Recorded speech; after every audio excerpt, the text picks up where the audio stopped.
السلام علیکم ورحمۃ اللہ وبرکاتہ۔ صحابیہ کی شان، آئیے حدیث سماعت فرمائیں۔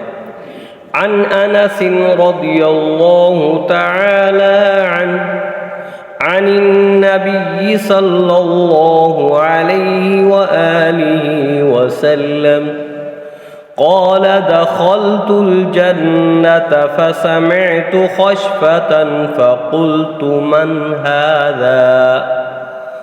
قالوا هذه غميصاء بنت ملحان أنس بن مالك۔ اس حدیث کے راوی حضرت انس بن مالک رضی اللہ تعالی عنہ ہیں۔ فرماتے ہیں رسول اللہ صلی اللہ علیہ وآلہ وسلم نے ارشاد فرمایا، میں جنت میں گیا، وہاں میں نے کسی کے چلنے کی آہٹ سنی، یعنی آواز سنی۔ جب میں نے چلنے کی آواز سنی تو پوچھا یہ کون ہے؟ تو انہوں نے کہا غمیصہ بن ملحان ہے۔ انس بن مالک رضی اللہ تعالی عنہ کی والدہ ماجدہ رضی اللہ تعالی عنہا۔ حضرت انس بن مالک رضی اللہ تعالی عنہ کی والدہ ام سلیم کی کنیت سے مشہور ہیں۔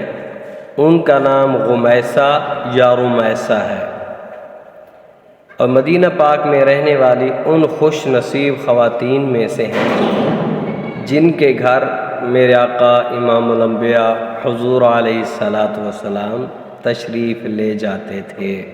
یہ ان خوش نصیب خواتین میں سے ہیں۔ اب یہ صحابیہ کی شان ہے۔ میرے آقا جنت میں ان کے قدموں کی آواز سن رہے ہیں، تو پھر اس سے معلوم یہ ہوتا ہے یہ تو صحابیہ کی شان ہے، تو پھر سیدنا صدیق اکبر رضی اللہ تعالی عنہ ان کی شان کا اندازہ کیا ہوگا، ان کا مرتبہ مقام کیا ہوگا۔ پھر حضرت عمر فاروق رضی اللہ تعالی عنہ ان کی شان، ان کا اندازہ کیا ہوگا۔ پھر عثمان غنی رضی اللہ تعالی عنہ، پھر حضرت علی المرتضیٰ شیر خدا رضی اللہ تعالی عنہ، ان کی شان کا اندازہ کیا ہوگا۔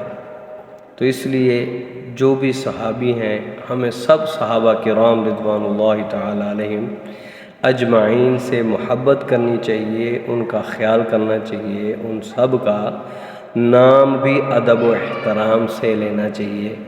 ان کو مرتبہ مقام ملا ہے تو حضور علیہ السلام کی وجہ سے ملا ہے۔ تو دعا ہے اللہ تعالی ہم سب پر اپنا خصوصی فضل و کرم فرمائے۔ یہ حدیث اچھی لگے ضرور سبسکرائب کریں، شیئر کریں اور لائک کریں۔